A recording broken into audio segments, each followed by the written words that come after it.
On today's episode, did I make any progress on my Quilty Cabin Sock? Have you ever heard of Possum yarn before? Which summer top did I actually end up casting on? And probably a few other things. Let's get started. Good morning, welcome back to my podcast. I'm Suni and I am here to share with you today about all of the crafty and creative things that I've gotten up to this past week, or week-ish, because I'm slightly off of my schedule right now. So today I'm kind of cramming in a little bit of a recording session between things. I get so embarrassed when I have to record while my boyfriend is home, just because a lot of the cuts are just me doing that, just losing my train of thought and then having to restart my whole sentence. And it's not that big of a deal, but it's so much easier to restart and deal with that when you're not potentially being listened to and saying the same sentence maybe 3 or 4 times over. So today I'm taking advantage. He's out of the house for a couple of hours and I have quite a bit to share with you today. So we shall just get started right off. And I'm going to start with knitting, talk about art, and then some just other things as well towards the end. But because this is primarily a knitting podcast, going forward, I'm going to try to cover knitting news first, and then art, and then life. And hopefully that works for you. All right, finished objects first, sort of. I have finished one of my Quilty Cabin socks. So I think that these socks turned out pretty well. This is actually the first, no, I've done one other sock from an actual pattern, but it was a lace sock and I just used the lace stitch pattern and then I made up the rest of the sock. But this is the first sock I've really used the pattern for. So this is the Quilty Cabin Socks by Horse Feather Fiber Arts. I knit this in Tenderfoot from Euro Yarns. This is the colorway Bordeaux and Dark Oak. And yeah, they're great. They feel like they're gonna hold up well. I think it's a 80-20 nylon, 80-20 merino nylon or wool nylon. I'm forgetting the stats. There's a little bit of nylon in this yarn. And I knit them a little bit different from the pattern. So I did the cuff and then I did just a couple rows, started the color work and then a couple of rows and then did the heel flap. In retrospect, I probably should have added 3 more rows here and 3 more rows here, just because once it's actually on my foot, there isn't a lot of room from heel to leg, but I think that it's going to be okay. They're also a little bit wide for me, but I knew that this might happen because A, I was off gauge, and B, I was, new to doing a sock pattern and I wasn't sure exactly where to measure and how it would fit. But that's fine because my plan for this was that I was going to give these to my mom, and I just really like how they feel. It's like soft burlap, if that makes sense. So yeah, I'm gonna give these to my mom. It's perfect. She has a bit of a wider foot, and then I think that they're gonna fit her just fine. I'm a little curious about length, but I know that things will stretch. Also, I have not blocked these yet. So once that happens, maybe the shape will change a little bit. So this is my half of a finished object, which will bring us into our whips. And that is my progress on my second Quilty Cabin sock. So what's funny is in last week's episode, I was pretty much exactly this far on the other one. So I have just a little bit more to go, and then I start the toe and the end of the foot just goes really quick. So what did I learn on the second one versus the first one? Oh, for whatever reason, and I don't really know why, so my ribbing is ever so slightly tighter on my second sock, and I'm not sure if that's just because I've put this on my foot a couple times and it's been stretched to an extent now, whereas this one hasn't gone on my foot very much. But as I was knitting this cuff, the second cuff, I was going through it and I was like, oh, this is really loose. It's way looser than the first one, but it's not. And so I don't know what my mind was doing. My color work on the second one, not bad. To be perfectly honest, I don't like color work. I love how it looks, but I just don't really like knitting it. And it's always bunchy, but again, you know, unblocked. Maybe once I block them, the weird little puckers and things will even out, and they're not even that bad. But they're also not professional grade, I wouldn't say. So yeah, this is my second sock. Really nothing more to say about it. I'm going to keep working on it. I anticipate that I can get this done quite soon, and then I can go on to my next project, which I just cast on. All right, so in last week's episode, I was talking about all of the different t-shirts or like summer, spring knits that I might want to do, and I had finally landed and decided like, okay, yes, I'm going to make the outline tee by Jessie Made Designs. I was ready to go. That's what was happening. After quite a bit of debate, actually, if I was going to or not.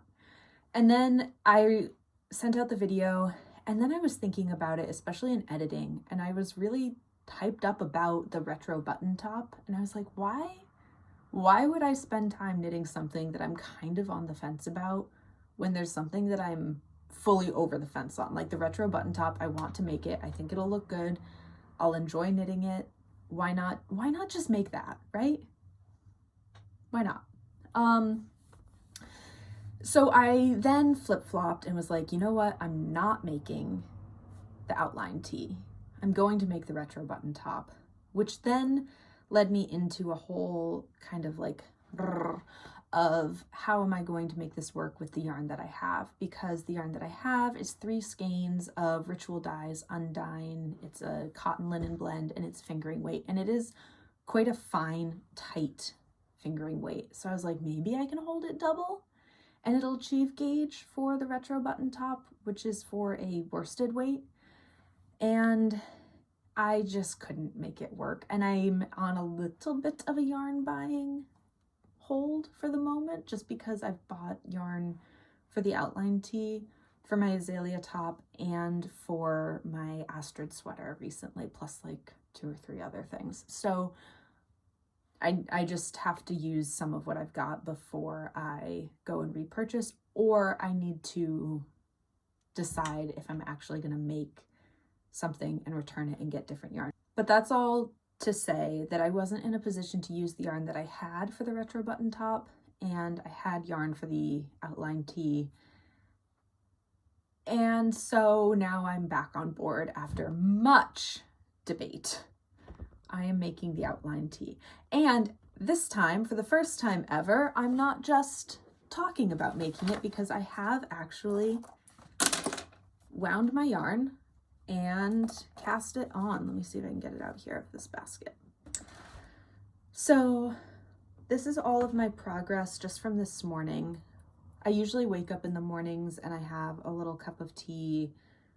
Well, usually I wake up in the mornings to the cats like screaming at me, and then I wake up and I feed them and I make myself a cup of tea, and then I sit on the couch and I watch like my daily hour or 2 of knitting podcasts and do my knitting, and then I get up and like start my day before my boyfriend's awake. And then usually after the cats have their little like breakfast snack, they're ready to curl up with me, so it's always very cute. Actually, I'll put in a picture of this morning with Lucy, who just curls up next to me while I'm knitting. So yeah, so this is my progress this morning.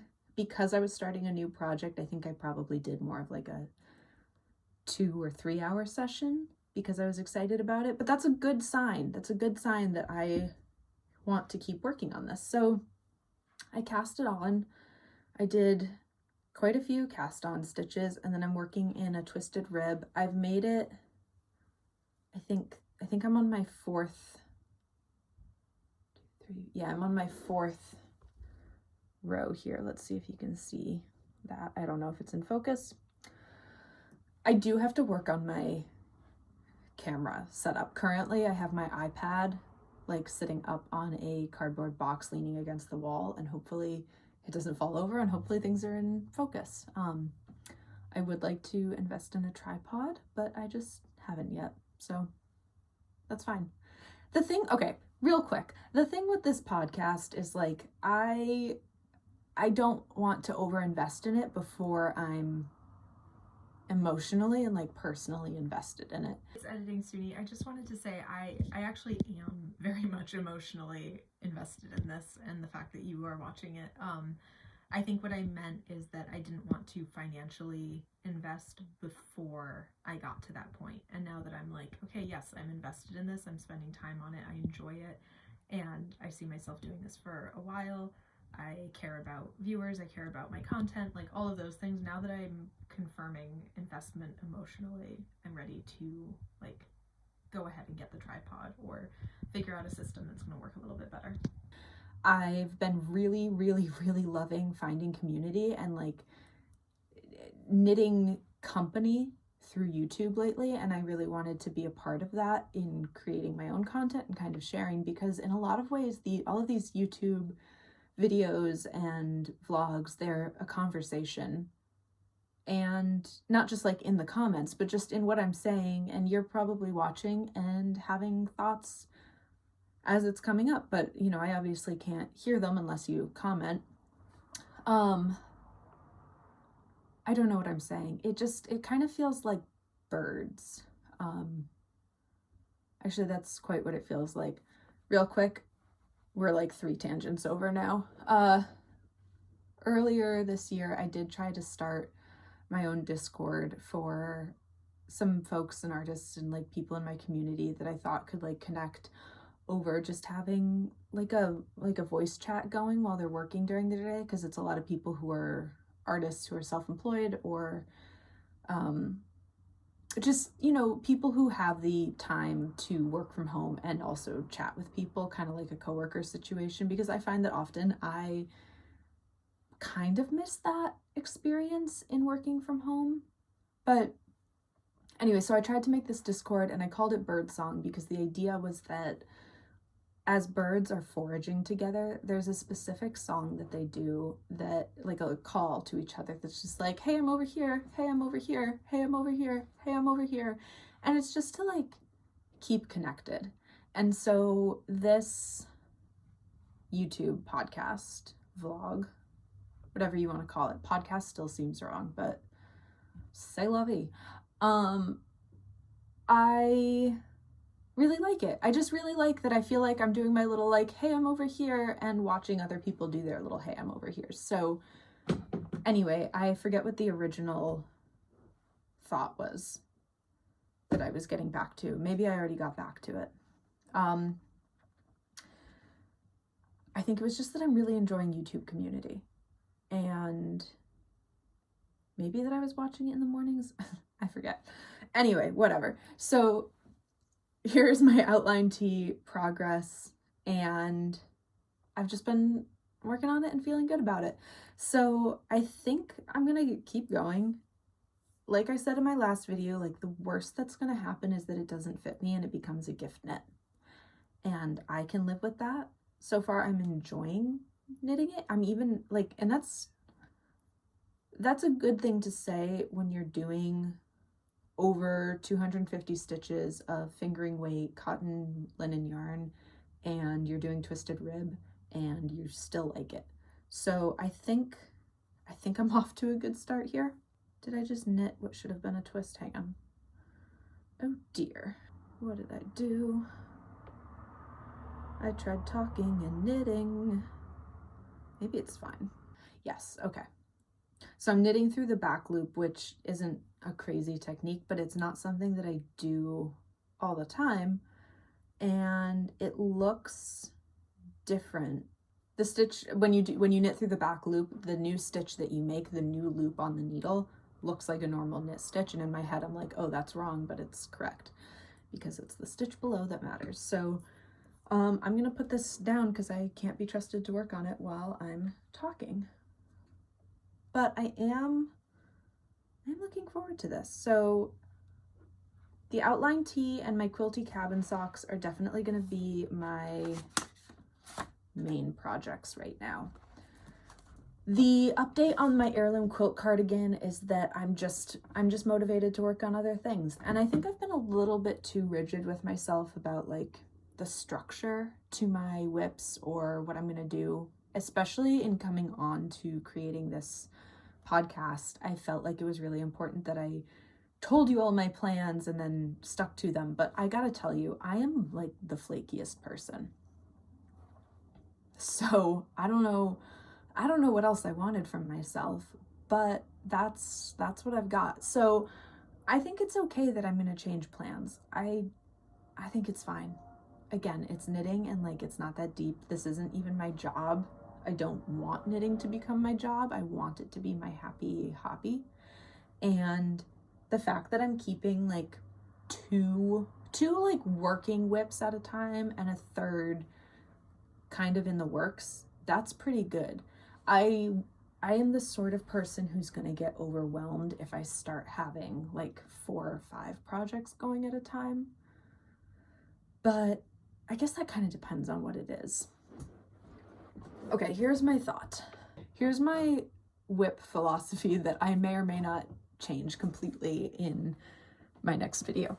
So I really do enjoy having a sock project going or a fingerless mitten project going almost at all times, just because they're quite small and they're easy to bring with me. They're satisfying to work on. I mean, you get through portions of it really, really fast. It's funny, like I was thinking that working on my sock project was a little bit tedious, and then I started casting on over 270 stitches for my outline tee, and one round is taking a while versus a sock, which is smaller needles, but a round is like so anyways, socks are quick projects and easy to keep on. So that's like one project to keep going. Second project to have going at a time is like a smaller garment. So for me, I'm thinking that that's my outline tee, maybe a hat depending on the complexity, maybe a shawl, I don't know. And then I guess a shawl and a hat, those are accessories, not garments, but like a smaller project, a smaller big project, whatever. And then third, like I have right now, is my heirloom quilt cardigan, which is my much bigger project that's going on now for years and is mostly on the back burner, but I'm taking it out and working on a square or 2 at a time. At the current moment, I don't even know what I'm looking at. At the current moment, I have 4 squares to go, I believe. And in my head, I'm kind of like, why don't I just whip out the 4 squares and get them done, and then it can sit. Like I need to get it to a point in which that it's appropriate and I'm allowed to let it sit until I pick it up and put everything together. But I'm simply not motivated to work on a heavier sweater right now. It is springtime. It's April, what is it? It's April 14th today. And it's really starting to feel like springtime in Vermont. And so I want to work on projects that are going to be like usable sooner, which for me, outline tee, azalea top, retro button top. Those are my 3 priorities. And that's what I'm doing. So I'm putting my heirloom quilt cardigan aside again until next time, but I am so confident I'm going to get this thing done. It's gorgeous. I love the pattern. Catherine Seeberger is the designer. She did a beautiful job. Also, side note, she's really on top of coming up with corrections and additions to the pattern as well. So I really highly recommend this pattern, and she's really communicative. If you have questions or like tag her in a photo of what you're working on, just the best. So shout out to Catherine. Thank you for making a gorgeous pattern and also just being a part of the community. So yes, that's what I've got for whips. I am realizing that once I finish my Quilty Cabin Socks, I do like the idea of always having a sock pattern on my needles. So what is my next sock pattern going to be? I'm not sure. Well, okay, so I said that I was going to give the heirloom, no, what are these? I said I was going to give the Quilty Cabin Socks to my mom for her birthday. Now, if I give my mom a pair of socks, hand knit socks for her birthday, I don't know, these seem so like autumnal or winter to me. I don't think that they're appropriate for June. That's kind of a silly thing, but I really worry that these aren't the right socks to give to her in June. And then the other part of this is that my dad's birthday is June, and I would absolutely have to knit him a pair as well. So then that brings up the point of like, can I finish a second pair of socks in time if not even maybe a third pair that are more springy and summery and appropriate for my mom, but honestly, she won't care. I think she'll really like these, and they're gonna fit her well and be a nice like low ankle sock, which I tend to make for her anyways. So I guess, well, you're hearing me decide this real time that I may or may not flake on this decision, but I am probably gonna pick up some DK weight sock yarn, because sock, like true sock yarn, might be a little bit fine for me to feel like I can actually get the project done in time. Although it's only mid-April. I don't know. I'm really thinking this through. Okay, here's the actual thought process on getting DK yarn. My dad's constant like room for error, like room for critique, no, feedback for me on the hand knit socks that I make are that the leg is not long enough. Which, it's funny, there are some other YouTubers that I follow who make socks for their dads, and it's like the same thing. So I don't know what it is, but this level of sock for my dad, he would be so disappointed. He wants it to be like you can fold the leg up and over the foot. So like that long, and I just don't want to do sock yarn weight that much, at least not without changing projects, because I'll get a little bit bored. So I'm thinking DK weight for my dad, and probably a simpler pattern, just because I don't really like doing color work, and I don't want to do an all over cable sock for him. At least not for the beginning of June, when it's just like not the time. So more to be decided on parent socks, of when I give them and everything. Oh, my other idea was that I would give these to my mom for Mother's Day, but then that really brings up the like, what do I do for my parents for birthdays? And oh, side note, my family is kind of like a lot of our birthdays are crammed into May and June. So it goes Mother's Day, my birthday, my aunt's birthday, my dad's birthday, my mom's birthday, my grandmother's birthday, and then Father's Day. And I feel like I'm missing a birthday in there as well. But it's all within like two or 3 weeks of each other, and it's a lot of celebrating. It's a lot of like, I don't know, the older I get, I'm like, can we just do one day all together and that's good? So I have to decide. Every year I kind of have to think about like, oh, what am I giving as a gift, when and how, and I'll figure it out. I'll update you as soon as I make a decision. All right, that is it for whips, and pretty much, oh no, that's not it for knitting. I did promise some exciting news regarding my Astrid sweater, and the exciting news is still exciting news, but I don't think I can tell you about it yet. But I will, and I'm not going to give you like I'm going to tell you next week, because I don't know if it'll happen next week or not. But I will let you know by the time I start the Astrid sweater what's going on and why it's exciting and everything that goes along with that.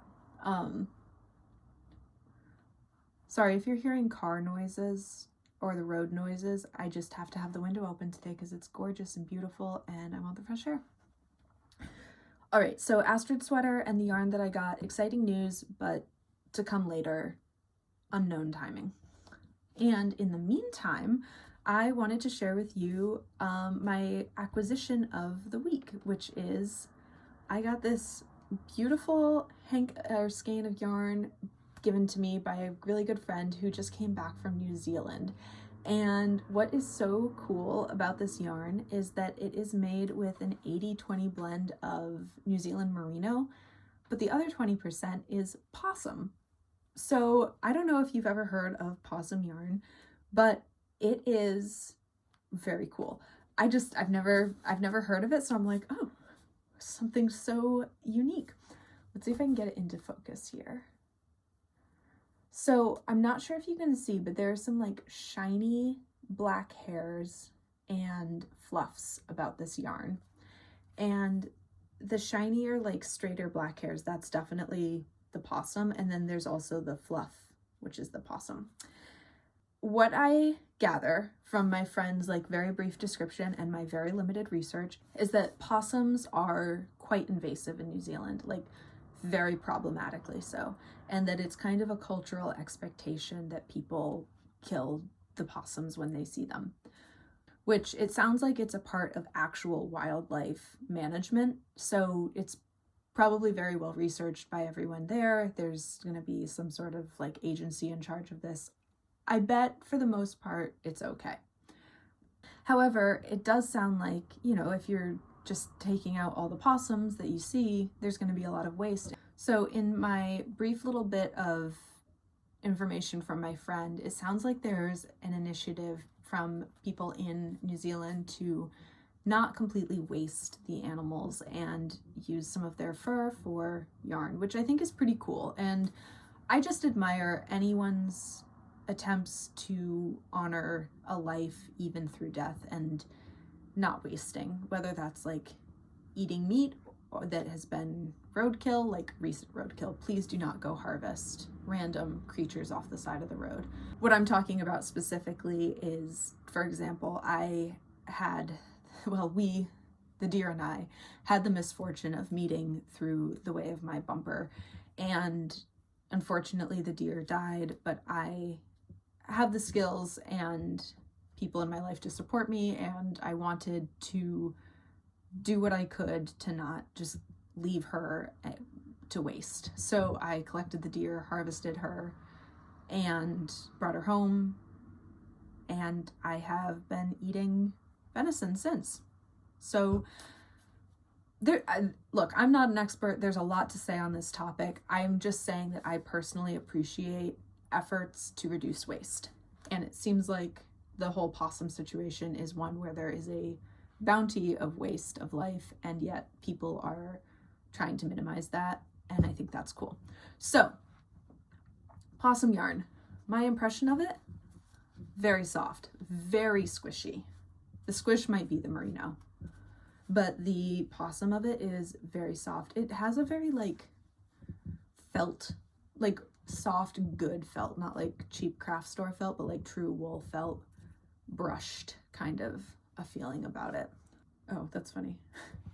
So this is from Prosper Yarn, and their little slogan is "Only the good dye yarn," which I think is kind of funny.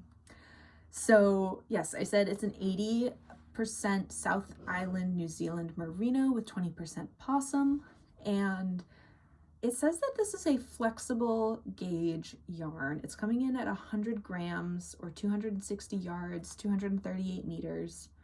I'm gonna say worsted weight. Maybe you could get away with knitting an Aran weight pattern depending. But anyways, this is the colorway Sweet Sweet Manuka. And I'm thinking that if you wanted to get your hands on it, you could find it at prosperyarn.com. And they also have Facebook and Instagram.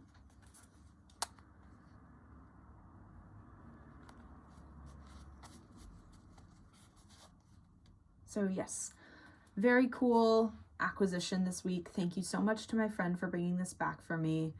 I love yarn souvenirs. I especially like if it's true to a place that somebody has gone and visited. Last year, a friend of mine also brought back some yarn from a trip that she took to Norway, which was so special. And I just, I haven't made anything with it yet. It sits in my stash, but I'm like, oh, friends, such good love and yarn. So let's go on to some art news. And yesterday I did a whole painting that was very much inspired by this image that I've been seeing on Instagram, that I've been seeing on Pinterest for years. I've just always been really drawn to it. It's very simple, and I've just enjoyed saving it into different boards that I have. You know how sometimes there are just images or like patterns or project ideas that just like repeat come up on Pinterest. This is one of them that kind of isn't specific to any of the boards that I have or things that I'm normally pinning, but it's like within the greater, it's like an in-between thing of a lot of the other projects, like knitting and illustration and ceramics and just art in general is or like nature stuff is primarily well, also gardening. Anyway, I have a lot of different boards on Pinterest, and this fits into a lot of them in like small ways. So it keeps coming up. What is very funny for me as an artist is that sometimes I forget that I'm allowed to be inspired. I think I get so caught up in my head of being like, okay, I can't do what somebody else is doing.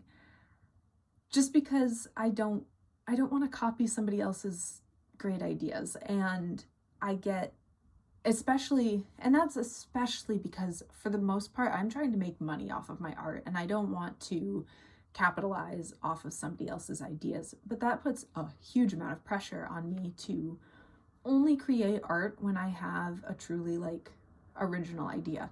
And of course, in me saying a completely original idea, that doesn't exist. I am always inspired by something, and it's usually an amalgamation of a lot of experiences, other art that I've seen, artists, stories, everything. But it comes together in such a way that I feel like I have something unique to say from the collection. So the inspiration comes to me. I have something that I feel like I can say in a new way from all of that. And that's how I usually want to create art, especially if it's something that's for sale.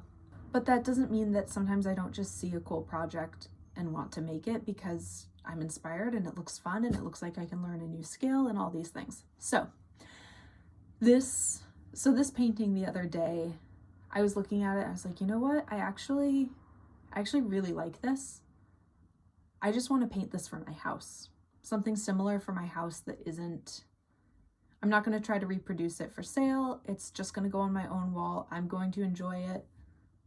It's okay to be inspired in this way and like not copy, but basically take one interesting thing and translate it in my own experience. And that's what I did with this piece. So here's you've been looking at it. Here is the Pinterest image, and then here is what I made from that.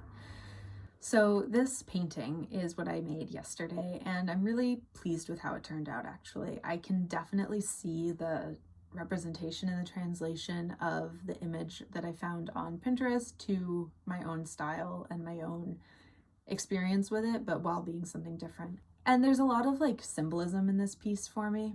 The thing is, when I'm drawing or creating art, most of the time it's for something that I'm planning to sell or create as a product, just because that's my job. But for whatever reason, when I sit down to like work on a big canvas painting, it's usually very personal. Like it's definitely just for me to work on, and there's something in there that's like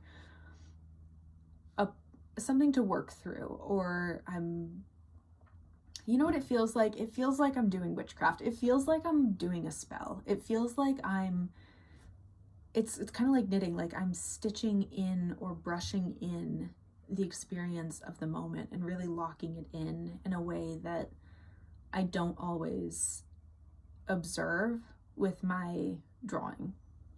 That's not even true. I definitely do feel it with my drawing as well, but it's different knowing that the end result is a product versus the creation process is what I'm going for. And that's what I was going for with this painting. So there's a lot of symbolism in this painting. The easiest ones to see are that there's this big willow tree in the center, and that is very much representative of the willow tree that's right out our back door. I love this tree. I have such a relationship with it after living here for about a year and then, spending time for a few months before actually moving in here as well. I just love this tree. I love watching it through the seasons. It's beautiful. So I really think of this tree when I think of home. And then around the tree, we have quite a colony of squirrels, like tons of squirrels. And they're just constantly running around and playing, and I wanted to make sure that they were represented, as well as the crows and the birds that love to live in the tree, and I hear their songs every morning. And then at the very top there's a little moth, and the moth is like loosely representative of me and my partner, but very loosely. I also just really like moths.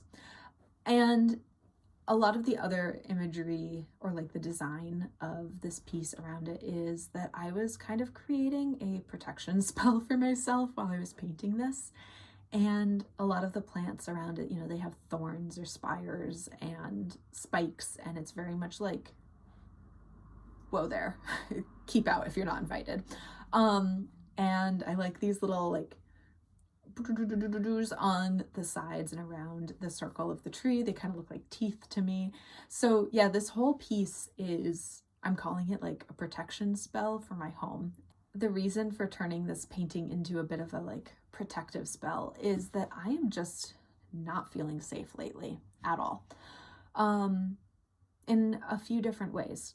Firstly, the world at large isn't feeling safe. It's feeling very open and exposed, which is a great thing that we have such free-flowing communication, don't get me wrong, but being inundated with it from all corners of the earth at all times, and having a government that doesn't seem like it's protecting me or others, well, it is protecting some people, but not me, not women, not people of color, not binary folks, not queer communities, not trans people, not small businesses, not, yeah, there's a really big list, and I'm not even gonna go too far down that road right now, but it doesn't feel safe. Not to mention other places in the world. I mean, there are so many conflicts that aren't just like, oh, there's a conflict happening, but these are conflicts that are at integral geographical locations that will indicate what happens next. Like, they are frontier types of conflicts that are very overwhelming and very anxiety inducing. I don't know if you can tell right now, I'm anxious, and I don't want to make you anxious either. This is just to say, I'm feeling it, and I need to get some like energetic protections going, and painting this for whatever reason like really helped with that. And then otherwise, like personally, I am okay, and I'm doing practical steps to feel safe and comfortable, but there are some reasons in my life where I need to like have some concentrated energetic protection and feel safe in my home. There is nothing in my home that is making me feel unsafe. I just have to say that. But I want to feel safe in my home. And again, yeah, just sort of like an energetic protection. So I painted this piece and I hung it up in my living room, like kind of opposite my front door. Our living room has really bad feng shui because it's the front door leads through the kitchen, but you can see the front door like right from the living room, and I need a little divider wall. Anyway, so I put this painting just like opposite the front door, so it's like the first thing that you see when you open the door, and it's very much a warding off. So yeah, that's my painting that I worked on. I'm really happy with how it turned out, and also I just kind of needed a really large piece of artwork on my wall in the living room. It's been very barren down there for a while, so we're starting to fill it in and like actually decorate now that I've been here for about a year. The next thing that I worked on this week is I went to my friend Jamie's farm up in Huntington. This is Bramble Farm, and I visited with more little lammies, and then I went out onto the land and I was harvesting some pussy willows from a huge stand of willows that's on the farm. And I had a really nice time. It was good to just like get outside and wander around and harvest. Quick note about harvesting, just if you're going out, especially to collect pussy willows or, you know, pretty little things in nature, please harvest responsibly. I'm not going to tell you what is or isn't a sustainable or, you know, like conscientious harvesting practice, but I will tell you what I did, which is that for every stand of willows that I went to, I took like 2 twigs per stand. And I took very few. You don't want to over harvest. You don't want to take all from one branch. You want to like space it out. I guess I am telling you what to do. just don't overharvest. Look up where is a safe place to do it. And also, if you go to a place that other people are clearly harvesting and it looks like they have overharvested, that sucks, but that doesn't mean that you still get to harvest just a tiny bit, because even if you're just doing a tiny bit, if everybody else is doing a lot, you're going to damage the ecosystem, and you might need to just like back off and not have ramps, not have pretty little twigs, or not have ephemerals. And I'm sorry, but I would rather that they exist out in nature for us all to see. That said, these are lands that are to be sort of cultivated. I think goats are going to be going into that particular part of the landscape somewhat soon, next year, year after. So there's some flexibility. These aren't just like wild lands, but still, please be careful when you're harvesting. Okay, that's my little tangent about harvesting. Yeah, so as you can see in my video that I think I'll probably have going if I can figure out how to do video within a video on this podcast, is that I brought home the willow and I was working on making wreaths. And these wreaths are little projects that I was making to have for sale at the Ramble Bramble Farm Store in Huntington. If you're local to the area, I believe they'll be available in May, which I'll confirm once the farm store is like fully up and running. But if you're local to the area, I highly recommend visiting and checking it out once it's up and running. There will be eggs and meat and the wreaths, and I'm sure some other like wonderful things. Oh, there's actually going to be yarn and pelts and some fleeces. So yeah, definitely worth going up. Anyway, so I was making these wreaths for my friend Jamie for sale at their farm, and they're just really cool projects. I start by sort of making a hoop out of one long whip. I call them whippity bits. Technically they're like a sucker shoot or a branch, but so you take one long whippity bit and you kind of like get it into the feeling of being ready to be flexible and kind of like work it into shape into the round, and then you tie it into a single knot or loop and wrap the tail, and then kind of like fix it into shape before adding the next one. Same thing, you get it flexible and then you kind of work it around with the second or with the first whippity bit hoop, and then you do another one and another one and another one until it starts to bulk out.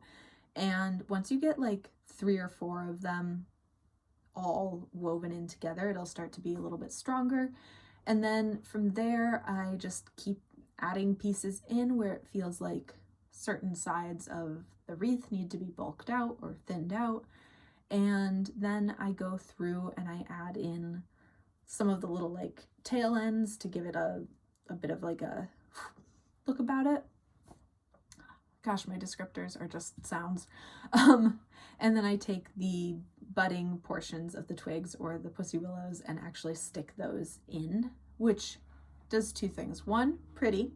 2, because the way the willow is going to dry. So for the most part, fibers like this, like plant fibers or basketry fibers, willow, you don't actually want to weave with it while it's green or fresh. So for the most part, you're going to want to harvest, let it completely dry, and then you would soak it or mellow it to rehydrate the fibers. And the reason for that is that if you just weave when it's green, it will shrink as it dries, and then you might get like a really rickety basket or a wreath. So by sticking all the little twigs and bits into like the wrap of the wreath, you're going to create tension, and that will help hold it all together as it dries, because I created these while they were green or fresh. So the wreaths turned out beautifully. I'm really happy with them, and I'm so excited that they're going to be kind of on display and for sale at my friend's farm, especially because I collected the willow there. It was a nice day. I did all of them. Well, I did my harvesting one day and all of the making on the second day. And it was lovely. I really enjoyed it. I really love a project like that where I'm getting my hands on a fiber that I'm not using very often. And I also just like really love willow. In general, I really love trees. I think I feel very connected to trees. And actually I have some rings. This one is cedar, but this one is, I don't know if it's going to come into focus. This one is like a little willow branch. And I'm just very drawn to willow trees. They're lovely. And getting to spend some time with them was really nice. So that was my other big creative project that I did this week, the painting and the wreaths. Otherwise, in life, I have been keeping kind of busy. It's funny, I've been thinking like, what is it that I've been even doing lately, because I've just been knitting a lot and like making podcasts and drawing and working and making bread and cookies and going and helping on my friend's farm and all these things. And then I say it and I'm like, oh, I've just been like living life. But it's easy to forget that that's what I'm doing, especially now that I'm not working a traditional like 9-to-5 office job like I was doing. Time moves strangely now, and my routines and rhythms are just, they're a little bit foreign still. Well, are they? No. They're not foreign in the sense of like, they're so familiar. Spending time crafting and creating and having my hands busy does not feel foreign to me. It feels exactly how things should be. There's a slowness to it that's beautiful. But it is foreign in the sense of, you know, talking with people about like, oh, what'd you do this week? And I'm like, you know, I knit, I drew. And people are kind of like, oh, what? So, yeah, that's kind of what's been going on. I'm noticing, I'm looking down, exciting thing. I got my samples from my new card printer this week, which I'm really excited about. I don't know if you can see the sheen on this design, but I'm so excited because this particular printer can do metallic printing, which is something that I really want to get back to with my art. For a long time, I was hand embellishing all of my cards, and then I'm realizing I just kind of like jumped into art stuff out of the willow tree talk, but that's where it's going today. So sorry if that was jarring for you. It was jarring for me as well. Anyway, back to printing. Gosh, I'm all over the place today. Printers are great. They're going to do embellishments. I used to hand embellish everything myself. Couldn't keep up with it with the volume that people were ordering, so I just stopped doing embellishments altogether. Actually, I went to a different model where I was doing embellished or non-embellished and charging more for the embellished and not for the unembellished, and then I couldn't even keep up with that. It was just too much work, so I took away embellishments altogether, and then they're back, baby, or they will be as soon as I order full quantities. These are just the samples. But really pleased about this. I'm also like really happy with this card company. This is on a recycled paper. Cool. I'm going to be able to put these into a plant-based or recycled plastic sleeve. Cool. The envelope, recycled. Cool. The ink itself is eco-friendly. Really cool. The printers are all wind-powered. Way cool. And then, oh, you want to know what else is cool? They actually do like a print relief program where for every order placed or like a certain number of cards that they print, there's a tree planting that also occurs. So all in all, I'm feeling way better about going and using this printer for all of their eco like qualifications and conscientious earth practices, because it's something that's really important to me. I want to honor all of that in what I'm creating, and I don't want to create more waste. I want to use as much recycled or as much renewable power as humanly possible. And in starting up my small business, I've been printing everything out of my house for a very long time so that I could minimize like labor costs, especially because I just don't charge labor because it's just me.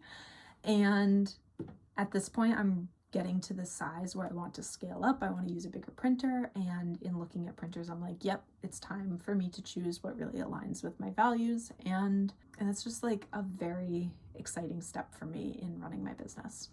What is very cool also is that they are going to be printing my garlands for me as well.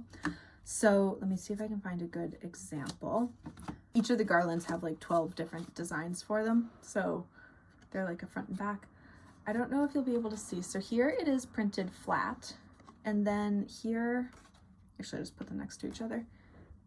So they're going to be able to print the garlands with the metallics as well. This one has the metallic, this one does not. It's very subtle, but it is very cool. And I think it adds just a little bit of like extra bit of magic to it, which is exactly what the garlands need. This is all a part of the Hero's Journey garland collection. So these are available on my site now. They are not embellished, but you can still order. Oh, the mushrooms turned out really nice. You can still order them and I will send them to you if you'd like to have them.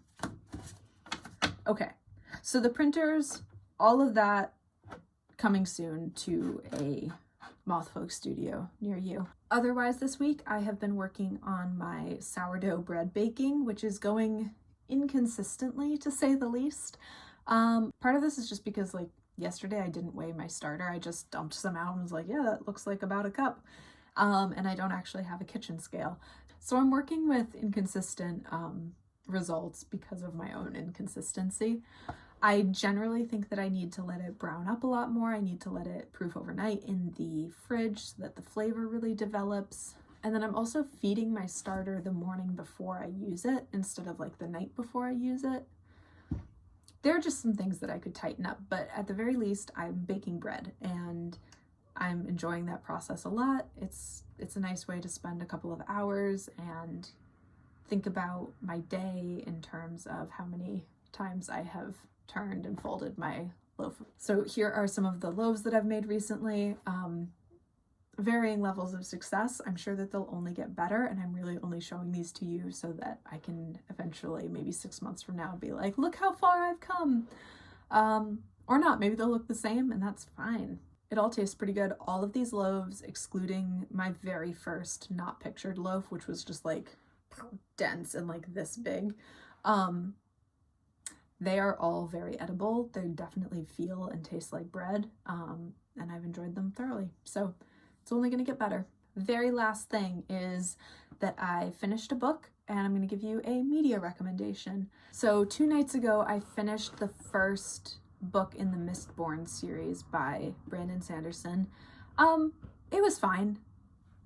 It wasn't something that was like crazy compelling, but it was interesting enough that it kept me going and I read all of it. I will definitely abandon a book if I don't like it. In fact, the several books before reading this one I gave up on, mostly because they were really bad, smutty novels, to be quite honest. So real quick, I was getting all of my recommendations for books off of like Instagram or Book Talks, and a lot of them I kind of wanted to read like a fluffy romance novel, just because the only times that I'm ever really reading are a page or two before bed, just opening it up and reading enough that I fall asleep. Nothing I'm going to get too invested in the plot over or care about the characters all that much. So I was getting all these recommendations, and a lot of them were recommendations for things like A Court of Thorns and Ashes? I don't know. All the Court of the ACOTAR books and Zodiac Academy. And so like I tried reading them, not for me. The characters are like really mean to each other and I'm just not into that. I just don't want to read a book where the male lead is a bully to the female lead and then they get together. That's not, for me, that's not my ideal love story. And I just spend the whole time being like, wow, this guy sucks. And I can't even get through that part enough to be like, no, but he's good. No, doesn't work for me. So I kept giving up on these books and I was like, I just don't like them. And then I came to learn that there's this thing called like, oh, a shadow daddy. And I was like, aha, I don't want that at all. I don't want really anything to do with that. So I'm just like at a point in my life where I've already done the relationships that aren't fun and they're dark and everything, and I am definitely team clear communication, love, and affection. So that's what I want out of a book. So I was talking to my boyfriend about all of these, and I was like, these books just aren't for me. And he's like, yeah, they don't sound great. So he was reading the Mistborn series at the time and said, like, why don't you just try reading Mistborn and we can talk about it? So I was like, sure, that sounds nice. And yeah, so I read the first book. Like I said, I read at bedtime, so sometimes I get like 2 pages and pass out, not very much at all. And it went very slowly. So that's also to say you won't get a lot of book updates from me because I read them very slowly. I enjoyed it, I guess, as a bedtime read. My 2 points are that, one, it's a little bit more like violent than I thought it was going to be, which doesn't really bother me, except that it was my like cozy bedtime book. So sometimes the scenes that were described, I'd be like, ugh, well, now I don't want to go to sleep. So not the perfect cozy bedtime reading, but it wasn't bad. I wasn't so in love with it that I'm now like, oh my god, I gotta read the second book. In fact, the first book kind of just ends in a way that I don't feel like I have to read the rest of the series. I don't want to give too many spoilers. I personally love spoilers. Other people do not love spoilers, and I have to watch myself. But yeah, so I don't know if I'm going to read the second one, and this is all to say I am on the market for a new cozy bedtime book. Do you have any recommendations? Something kind of light and fluffy. Romance is fine. Mysteries and thrillers are fine as long as they're like kind of chill and there isn't bullying, or just too much. I just want something very mild to read at bed, basically. In my waking hours, I do a lot more with audiobooks, and once I get onto the Outline Tea, which is like a stockinette project, I do have a Kindle and I can read while I knit pretty easily. So I'm open to more suggestions, but especially right now I'm looking for cozy bedtime book. What do you got? Now, my media recommendation is that, as I was saying in the beginning, I am finding a lot of like comfort and community through YouTube lately. I'm just enjoying sitting and knitting and watching a video or learning about something. I was born in 96. I'm 29 years old in a month. And because of the age and the time at which I grew up, YouTube to me is one of 2 things in my head. One, it's really dumb, funny cat videos. And 2, it's a place that I go for information, like tutorial videos or really, really stupid entertainment. And up until very recently, like the past month or 2, I just didn't realize how much content there is on YouTube that is like pleasant entertainment. I really had no idea that knitting podcasts existed until a couple of months ago, and now I'm just like, this is great. But other things that exist are vlogs of people who are homesteading or going and hiking like a famous trail or going and doing museum tours, or I don't know, just like even just working in a coffee shop or a bookshop, like mundane content filmed and presented in a very pleasant way. I'm loving it. And like a little bit of storytelling and getting to know somebody. Knitting podcasts are a big one. But then this past week, I've also discovered Kris Atomic, who is on YouTube, who is cruising the British waterways on a longboat with her partner and cat. And gosh, are these lovely videos. Highly, highly recommend, especially if you want something to watch while you're knitting. They're short episodes, lots of like English scenery just rolling by while they're boating along. Kris, the main creator, is crafty and artsy and like objectively seems like such a cool person. And yeah, I've just been really enjoying these. I would love to hear more of that type of recommendation if you know of something that would be kind of within a similar vein. Not specifically knitting or art, but even just like riverboat cruising or walking a long trail or something like that would be really cool. So I've been enjoying that a lot, and I am currently working my way through the past year of vlogs and watching the video diaries and learning about their journey on their longboat. It's great. Yeah, it's just really fun. And I have to go make some lunch, so I'm gonna bid you farewell. I really appreciate you being here. If there's anything that you'd like to share with me, pop it into the comments. I will read them.